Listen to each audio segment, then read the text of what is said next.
किसान साथियों नमस्कार, मैं पुनीत सिसोदिया। किसान भाइयों, क्या थ्रिप्स आपकी फसलों में कंट्रोल नहीं हो रहा है, रोकना मुश्किल हो रहा है? तो देखिए, ये दो दिन बहुत ही परफेक्ट दिन है थ्रिप्स को कंट्रोल करने के लिए। ऐसा मैं क्यों बोल रहा हूँ वो मैं आपको वीडियो में ज़रूर बताऊँगा।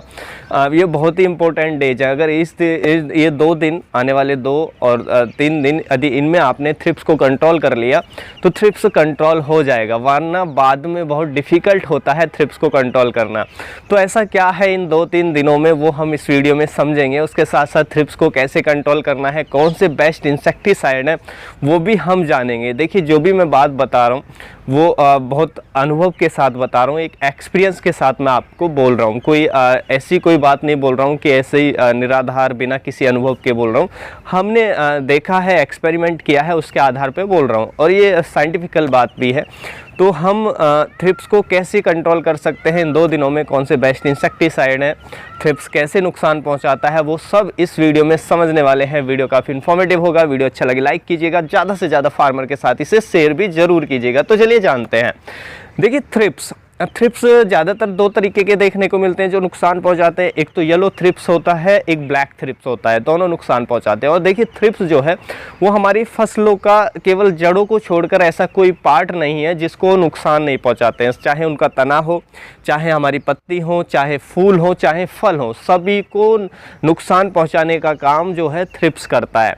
थ्रिप्स देखिए फलों पे भी रस चूसता है, उस पर बैठ करके, जिससे फलों में आड़ी टेढ़ी देखिए धारियाँ पड़ जाती हैं, फलों की जो क्वालिटी है वो ख़राब हो जाती है। पिक्चर में मैं आपको दिखा देता हूँ थ्रिप्स का अटैक जब फलों पे होता है तो फल कैसे दिखते हैं। उसी तरीके से फ्लावर पे भी अटैक करता है, फ्लावर में अंदर बैठ जाता है और उसका रस चूसता है, जिससे फ्लावर की क्वालिटी डैमेज हो जाती है, फ्लावर ड्रॉप हो जाता है, फूल से फल नहीं बन पाता है। उसी तरीके से पत्तियों से रस चूसता है, प्लांट की पत्तियों में के नीचे अंडर साइड बैठ करके उसका रस चूसता है, जिससे प्लांट की पत्तियों में क्लोरोफिल यानी कि हरित लवण की कमी हो जाती है, और जिसकी वजह से पौधा फोटोसिंथेसिस यानी कि प्रकाश संश्लेषण नहीं कर पाता है, पौधा भोजन नहीं बना पाता है, और पत्ती भी पीली पड़कर क्लोरोफिल के कारण गिर जाती है। तो ये बहुत बड़ा लॉस कर सकता है। और देखिए, थ्रिप्स हमारी फसलों में वायरस का भी वाहक होता है, यानी कि जो लीफ कर्ल वायरस हमें स्पेशली देखने को मिलता है वो आता है थ्रिप्स के कारण। तो वायरस भी हमारी फसलों में फिर आ ही जाता है जब थ्रिप्स को हम समय से कंट्रोल नहीं कर पाते, या लंबे समय तक जब थ्रिप्स का अटैक हमारी फसलों पर हो जाता है। तो इसलिए थ्रिप्स को कंट्रोल करना बेहद ही इम्पोर्टेंट है यदि आपको अपनी अच्छी फसल चाहिए और फसल को अपनी को बचाना है। उसके साथ साथ देखिए, थ्रिप्स का अटैक हो या किसी भी इंसेक्ट का अटैक हो, उसका अटैक होने पर रोग हो, जो फंगल इन्फेक्शन है उनका भी खतरा ज़्यादा बढ़ जाता है। तो ये सब समस्याएं हमें देखने को मिलती हैं जब थ्रिप्स का अटैक होता है। देखिए, थ्रिप्स के लिए सबसे पहले आपको समझना पड़ेगा जो अनुकूल वेदर है वो है हमारा हॉट एंड ड्राई वेदर। आप कभी भी देखेंगे कि गर्मियों के मौसम में जब टेम्परेचर हाई होगा, वेदर में नमी कम होगी, ये मौसम एकदम ड्राई होगा, ह्यूमिडिटी काफ़ी ज़्यादा लो होगी, टेम्परेचर हाई होगा, तो ऐसे में जो थ्रिप्स है बहुत तेज़ी से डेवलप करता है और उस पर दवाइयाँ भी काम नहीं कर पाती हैं, क्योंकि उसके जो वेदर है, प्रकृति है, उसके अनुकूल होती है और बहुत तेज़ी से वो स्प्रेड होता है, और इसको कंट्रोल करना बेहद ही मुश्किल हो जाता है। लेकिन अभी क्या है, आज और कल आपने देखा होगा कि देश के अलग अलग हिस्सों में बारिश देखने को मिल रही है। अब देखिए, बारिश के बाद क्या हुआ है कि एक तो टेम्परेचर लो हुआ है कुछ, और जो ह्यूमिडिटी है वो बन गई है, ह्यूमिडिटी ज़्यादा हो गई है। तो ऐसे में ये थ्रिप्स के प्रतिकूल मौसम है, यानी कि उसके अनुकूल नहीं है। अब ऐसे में यदि हम अपनी फसलों पर तुरंत स्प्रे ले लें, बारिश के बाद ह्यूमिडिटी बनी हुई है, हम स्प्रे ले लें कोई भी बेस्ट इंसेक्टिसाइड का जो थ्रिप्स पे अच्छा काम करता है, तो बहुत ही अच्छा रिजल्ट आपको देखने को मिल जाएगा। जैसा आप वैसे हाई टेम्परेचर में स्प्रे कर रहे थे, रिजल्ट नहीं आ रहे थे, इसमें आपको बहुत बेटर रिजल्ट देखने को मिलेंगे। ये अपने अनुभव से, अपने एक्सपीरियंस से मैं आपके सामने बोल रहा हूँ। तो थ्रिप्स का ये सबसे अच्छा टाइम होता है। यदि मान लीजिए आपका थ्रिप्स कंट्रोल नहीं हो रहा है, बहुत गर्मी पड़ रही है, लेकिन अचानक से बारिश हो गई और ह्यूमिडिटी बन गई, ह्यूमिडिटी हाई हो गई, थोड़ा टेम्परेचर में भी थोड़ी गिरावट होगी, उस समय सबसे बेस्ट टाइम है कि आप थ्रिप्स पे अटैक कर दीजिएगा, यानी कि कोई भी बेस्ट इंसेक्टिसाइड है उस पर दे दीजिएगा, स्प्रे दे दीजिएगा अपनी फसलों पर। तो आप देखेंगे कि थ्रिप्स बहुत ही अच्छे से कंट्रोल हो जाएगा, बहुत इफेक्टिवली काम करेंगी दवाइयाँ। जी हाँ, एक तो दवाई का रिजल्ट बढ़ जाता है।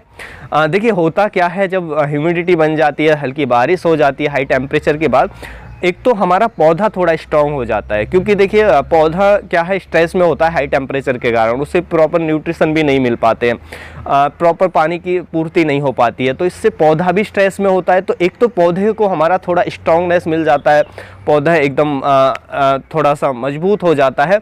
उसके साथ साथ जो थ्रिप्स है वो कमज़ोर हो जाता है, क्योंकि उसके जो प्रकृति है उसके प्रतिकूल हो गई है, मौसम उसके विपरीत हो गया। देखिए जिसके विपरीत जो हमारा प्रकृति है, अगर किसी के विपरीत हो जाए तो उसको हराना, उसको मात देना बहुत आसान होता है। तो इसलिए जो हमें ये समय देखना है, ये जो टाइम है अभी 1-2 दिन जो बारिश हो रही है, ये समय है जो थ्रिप्स के प्रतिकूल है, थ्रिप्स को कंट्रोल करने का बहुत अच्छा समय है। तो बिल्कुल इस पे स्प्रे दे दीजिएगा।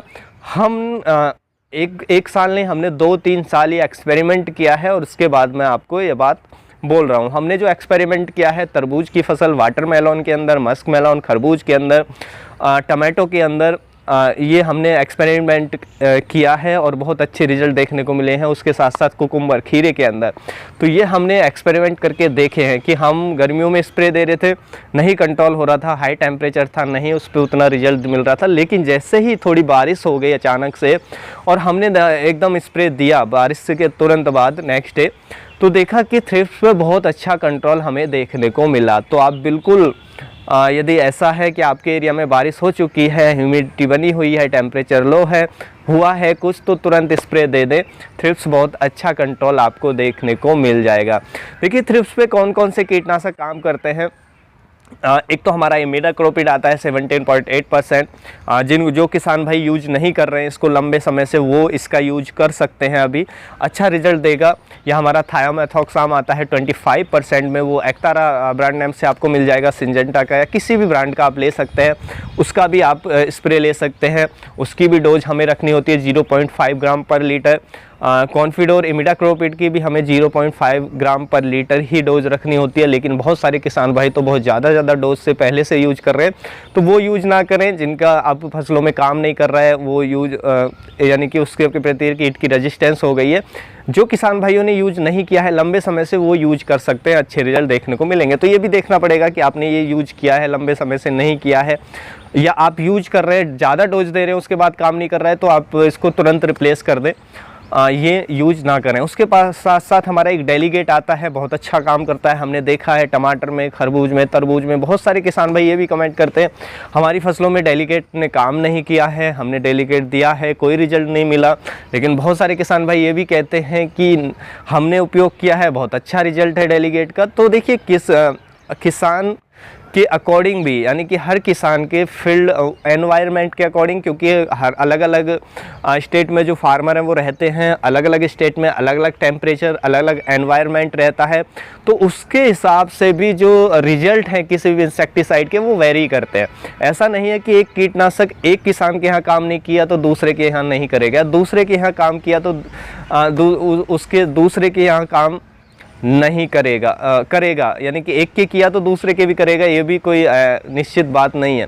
देखिए ये एक तो एनवायरनमेंट पे भी डिपेंड करता है, दूसरा ये इनका काम करना ये क्रॉप वाइज भी वेरी करता है। देखिए कुछ कीटनाशक होते हैं किसी क्रॉप पे अच्छा काम करते हैं और कंपनी उसी क्रॉप पे के लिए उसको रिकमेंड करती है, जैसे मिर्च के लिए, आपका खीरे के लिए। तो ऐसे लिए मान लीजिए कोई कीटनाशक है कि इन पे अच्छा काम कर रहा है थ्रिप्स पर, लेकिन उसको किसी अन्य कीटनाशक को किसी अन्य फसल पर आप स्प्रे करें तो हो सकता है उसका रिजल्ट ना आए। तो क्रॉप वाइज, एनवायरनमेंट वाइज ये वेरी करते हैं जो रिजल्ट हैं, तो इसलिए आपको देखना पड़ेगा कौन सा काम कर रहा है। हालांकि ये जो मैं बता रहा हूँ काम सभी करते हैं, लेकिन आपके फील्ड में, आपके एनवायरनमेंट के हिसाब से, आपकी क्रॉप के हिसाब से कौन सा टेक्निकल अच्छा काम कर रहा है वो आपको ही देखना पड़ेगा। तो डेलीगेट भी अच्छा काम करता है। उसके साथ साथ एक सिंजेंटा का बहुत नया आया है जो सीमोडिस आया है, वो सभी कीटों पर काम करता है। डेलीगेट भी वैसे सभी कीटों पर काम करता है। तो सीमोडिस आता है, ये बहुत एक्सपेंसिव है, ये बिल्कुल नया कीटनाशक है, यदि आपका कंट्रोल नहीं हो रहा है तो इसको भी देख सकते हैं, लेकिन उसमें आपको अपना एक्सपेंस देखना पड़ेगा कि आपका एक्सपेंस यानी कि खर्च वो ज़रूरत से ज़्यादा ना चला जाए, वो भी ध्यान रखें। लेकिन अभी जो वेदर है यदि ऐसा है तो आप कर सकते हैं, ह्यूमिडिटी हाई है, टेम्परेचर थोड़ा लो है, तो आप किसी का भी कर सकते हैं। उसके साथ साथ देखिए आप ऐसा कर सकते हैं कि आपने कोई सस्ता टेक्निकल ले लिया, जैसे आपने इमिडाक्लोपिड ले लिया या थायोमेथोक्साम ले लिया, उसके साथ साथ आप नीम ऑयल भी उसमें डाल करके स्प्रे कर सकते हैं। नीम ऑयल और उनका दोनों का कॉम्बिनेशन करके एक साथ स्प्रे कर सकते हैं, इससे भी जो रिजल्ट है वो अच्छे हमें देखने को मिल जाते हैं। तो ये कीटनाशक हैं, अच्छा काम करते हैं। एक एक्सपोनस के नाम से आता है, वो भी काम करता है। टेक्निकल आप स्क्रीन पर देख सकते हैं, तो काफ़ी सारे टेक्निकल हैं जो काम करते हैं, लेकिन वो आपको देखना पड़ेगा कि आपके लिए कौन सा बेस्ट है। एक थायोक्लोपिड के नाम से आता है टेक्निकल, वो भी अच्छा काम करता है, ब्रांड नेम आप स्क्रीन पर देख सकते हैं। तो इनमें से कोई भी ले लें और यूज करें अभी, तो जो आपका थ्रिप्स है वो अच्छे से कंट्रोल हो जाएगा। देखिए थ्रिप्स यदि आपकी एरिया में ज़्यादा टेम्परेचर रहता है, ह्यूमिडिटी काफ़ी ज़्यादा लो हो रहती है, तो ऐसे में आप क्या करें, थ्रिप्स को कंट्रोल करने के लिए आप जो स्प्रिंकलर सिंचाई है वो भी कर सकते हैं। अपने फील्ड के अंदर कुछ स्प्रिंकलर लगा सकते हैं, क्योंकि जो स्प्रिंकलर जो इरिगेशन सिस्टम है उससे क्या होता है कि हमारे फील्ड का जो ह्यूमिडिटी है वो इंक्रीज रहती है, क्योंकि उसमें वर्षा विधि द्वारा सिंचाई होती है, तो हमारी फसल में ह्यूमिडिटी बनी रहती है। तो इससे जो भी थ्रिप्स ज़्यादा ग्रोथ ही नहीं कर पाता है, ज़्यादा उसका डेवलपमेंट ही नहीं हो पाता है, उसके बाद हम स्प्रे ले लेते हैं तो आसानी से कंट्रोल हो जाता है।